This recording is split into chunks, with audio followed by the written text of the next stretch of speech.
थुंग थुंग एक शिकारी था जो दिन भर जंगलों में भटकता रहता और जंगल के मासूम खूबसूरत परिंदों का शिकार करता, फिर उन्हें पिंजरों में कैद करके गांव के बाजार में बेच देता और ढलते सूरज के साथ बीड़ी फूंकते हुए धीरे धीरे घर की तरफ लौट पड़ता। थुंग थुंग अपनी बूढ़ी माँ के साथ रहता था जो अंधी थी, लेकिन फिर भी वह हर वक्त उसे समझाती रहती, बेटा, किसी की आजादी छीन कर तू कभी खुश नहीं रह पाएगा।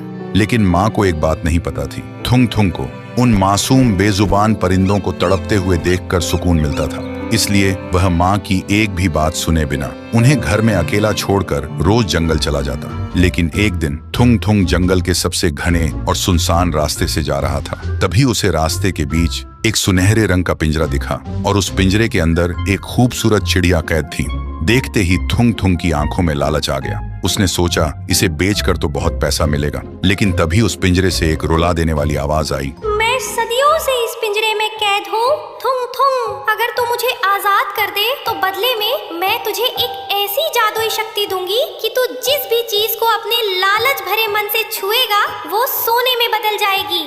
सुनते ही थुंग थुंग खुशी से पागल हो गया। उसने बिना सोचे समझे पिंजरे का दरवाजा खोल दिया। चिड़िया बाहर आई और हवा में उड़ते हुए बोली, याद रखना थुंग थुंग, ये पिंजरा कभी खाली नहीं रहता। तेरे हर लालच की कीमत तेरा कोई अपना चुकाएगा। लेकिन थुंग थुंग ने उसकी चेतावनी पर ध्यान ही नहीं दिया और वह तेजी से अपने घर की तरफ दौड़ पड़ा। घर पहुंचकर उसने लालची मन से सबसे पहले अलमारी को छुआ। देखते ही देखते वह सोने में बदल गई। फिर उसने पुराने बर्तन छुए, वो भी सोने के हो गए। देखते ही देखते थुंग थुंग ने घर में सोने के ढेर लगा दिए। थुंग थुंग अब अमीर हो चुका था। जो थुंग थुंग पहले बीड़ी फूंकता था, वह अब महाराजा के जैसे सोने के सोफे पर बैठकर सोने की बोतल में दारू पी रहा था। लेकिन इन सब के बीच वह अपनी बूढ़ी माँ को भूल गया। 7 दिन बीत चुके थे, उसने अपनी माँ को एक निवाला खाना तक नहीं दिया था। फिर वह नशे और घमंड में झूमता हुआ माँ के कमरे में गया और हंसते हुए बोला, माँ, देख तेरी आजादी वाली बातें गलत थी। देख तेरा बेटा आज राजा बन गया है। लेकिन माँ ने कोई आवाज नहीं दी।